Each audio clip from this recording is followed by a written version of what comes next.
जयाचा जनी जन्म नामार्थ झाला, जयाने सदा वासनामात केला।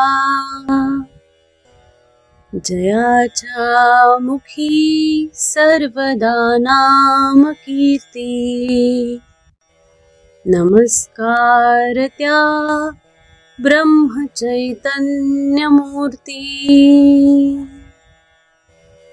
सद्गुरुनाथ महाराज की जय। सद्गुरु श्री ब्रह्मचैतन्य महाराज गोंदवलेकर यांचं प्रवचन। वृत्ती भगवंताच्या ठिकाणी स्थिर ठेवावी। 18 मे। माझा देह परमार्थाच्या आड येतो हे म्हणणे खरे नाही।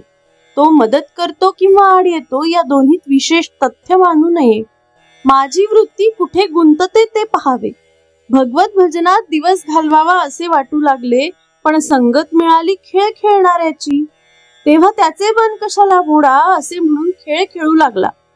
भगवंताच्या स्मरणात राहण्याच्या वृत्तीपासून ढळू लागला तर कसे होणार? आईने आजवर खस्ता खाल्ला, लहानाचे मोठे केले, तीच आई लग्न झाल्यावर विषयाच्या आड येऊ लागली म्हणून वैरासारखी वाटू लागली। वास्तविक दोघांच्याही देहात फरक होण्यासारखे असे काहीच झाले नाही, पण वृत्तीत बदल झाला। विषयातच मी गुंतून राहू लागलो, याला काय करावे? मी सुखी कशाने होईन हे आपण आपल्या कल्पनेनेच ठरवले, पण या जगात पूर्ण सुख किंवा पूर्ण दुःख असे काही आहे का? जे खरे असेल किंवा खोटे असेल याची आपल्याला खात्री नाही, त्या बाबतीत आपण रिकाम्याच कल्पना करीत बसतो। दुसरा मनुष्य ज्यावेळी आपल्याला त्रास देतो त्यावेळी त्यामध्ये 50% आपली कल्पना असते, बाकी उरलेले 50% त्याबद्दल त्याने दिलेला त्रास मी करून घेणार नाही ही वृत्ती असावी म्हणजे संपले। आपली वृत्ती सारखी बदलते आहे आणि जगही सारखे बदलते आहे, त्यामुळे अमुक परिस्थितीमुळे सुख किंवा अमुक परिस्थितीमुळे दुःख होते हे वाटणे खरे नव्हे, कारण सुख दुःख अस्थिर असते। शास्त्रांचे नियम हे वृत्तीला स्थिर करतात। भजन, पोथ्या वाचन, मंदिर बांधणे वगैरे गोष्टी जर वृत्ती सुधारण्यासाठी न केल्या तर ती नुसती करमणूक होते, त्यापासून खरा फायदा होत नाही। आगगाडी रोज काशीला जाते, पण तिला काही काशी यात्रा घडत नाही। यात्रा घडते ती आत बसलेल्या लोकांना। गंगा स्नान, विश्वेश्वराचे दर्शन वगैरे आतल्या लोकांना घडते। त्याचप्रमाणे देहाने नुसता पूजापाठ वगैरे करून परमार्थ घडत नाही। आपली वृत्ती भगवंताच्या ठिकाणी चिकटली पाहिजे। भगवंताचे रूप सारखे समोर ठेवता येणार नाही, पण त्याचे रूप लक्षात आले नाही तरी आपण त्याचे नाम घेतो हे लक्षात राहिले तर वृत्ती सुधारेल।